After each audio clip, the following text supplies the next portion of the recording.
Easy Allies here. Some more Summer Game Fest previews. Check out our all the coverage on the website. We got so much stuff, so many previews.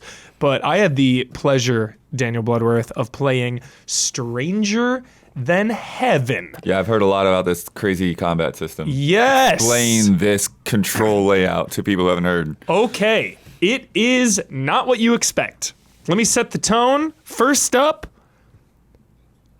the first encounter, there's 3 encounters we do, right? That's the whole demo I played. We did a beginner, intermediate, and advanced combat encounter. We did 3 of them. I'm like, easy. I've played beat 'em ups my whole life. I've played fighting games. I've played Yakuza, whatever. Bloodworth, I sprint in, fists blazing, immediately die.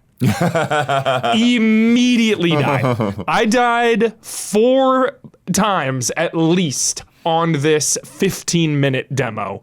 This game was difficult. When people were asking about it, that's all I was saying was like, yo, steep learning curve. So how it works is, before we get into the combat, just a little brief about the game is that there are 5 different eras. So 5 different times of the year, like 1910s and 20s and 30s, whatever, and 5 different cities as well. So 5 eras, 5 cities.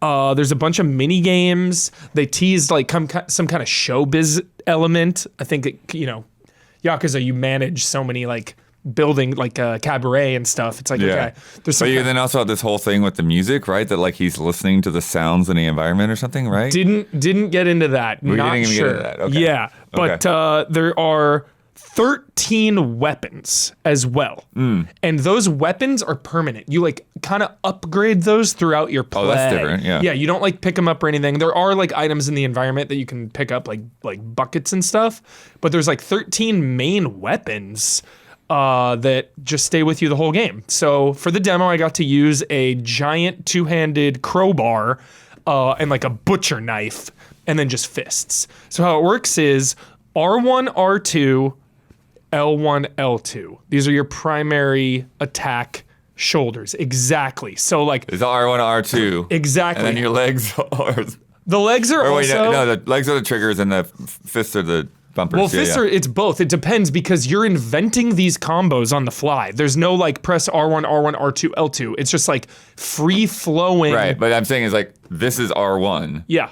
This is L1. Yeah. Right. And then your feet are... No. R1, L1 is low punch. R2, L2 is high punch. To do kicks, it was just like the end of some combos.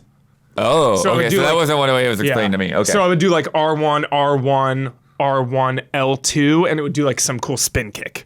Got it. Yeah. Okay. So right out of the gate, this game was brutally hard. I mean, you're in a back alley. You're fighting 5 different enemies. There are like these big giant enemies too with weapons, and they hit you for so much damage. I mean, they take a fourth of your health off pretty quickly. You have consumables as well. Down on the D-pad was like chug a soda, gain, a third of your health back. I had like 5 of those per encounters.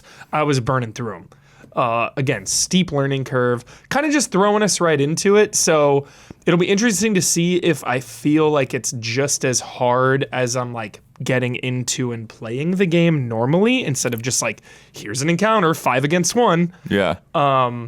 Some other cool things, it's just so dynamic, is an enemy grabs my right arm. Mm-hmm. Instinctively, I'm mashing all the buttons. How do I get out of this? Mash. I'm like, how do I get out of the grab there?